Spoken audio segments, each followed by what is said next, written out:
Assalamualaikum warahmatullahi wabarakatuh. Nama saya Siti Nur Karomah, jurusan Tadris Bahasa Indonesia semester 6B. Video ini ditujukan untuk memenuhi tugas ujian akhir semester 6 mata kuliah Teknik Penulisan dan Penyuntingan Berita. Di sini saya akan mencoba memaparkan materi tentang teknik penulisan dan penyuntingan berita. Yang pertama yaitu teknik penulisan berita. Ada beberapa teknik dalam penulisan berita. Yang pertama yaitu gaya piramida terbalik. Tujuan dari gaya piramida terbalik ini yaitu untuk memudahkan pembaca dalam menemukan berita yang akan dicarinya secara cepat. Kemudian ada bagian-bagian yang akan kita temukan dalam gaya piramida terbalik ini, yaitu judul, waktu dan tempat, teras berita, serta isi berita. Yang kedua yaitu menulis teras berita. Sifat dari teras berita ini ialah menonjolkan bagian-bagian penting dalam suatu berita. Teras berita ini berisikan tentang ringkasan-ringkasan dari suatu berita. Yang ketiga yaitu teknik menulis tubuh berita. Sebelum menulis tubuh berita, seorang wartawan harus merumuskan berita dengan baik dan harus mempunyai gaya penulisan sendiri. Kemudian terdapat 5 pegangan pokok dalam teknik penulisan berita.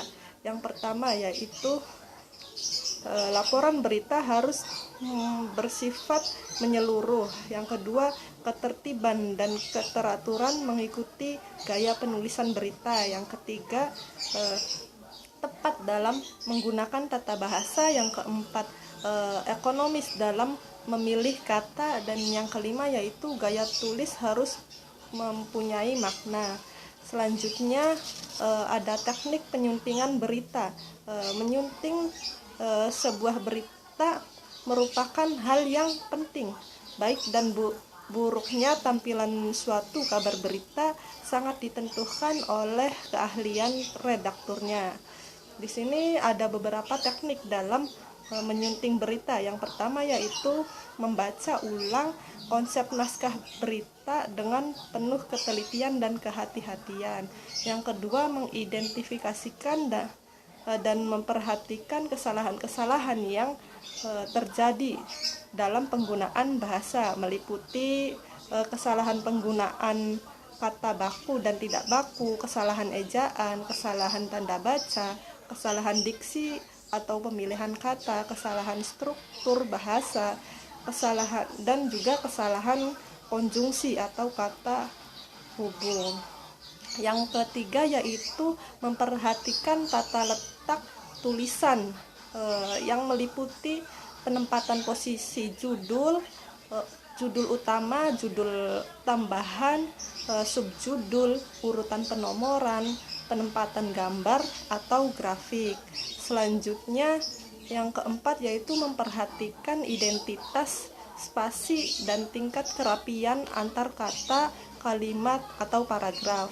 Selanjutnya yang kelima, memperbaiki kesalahan teks atau karangan yang telah diidentifikasikan sebagaimana yang sudah saya sebutkan dengan cara menghapus, mengganti, menambahkan unsur-unsur bahasa dalam tulisan.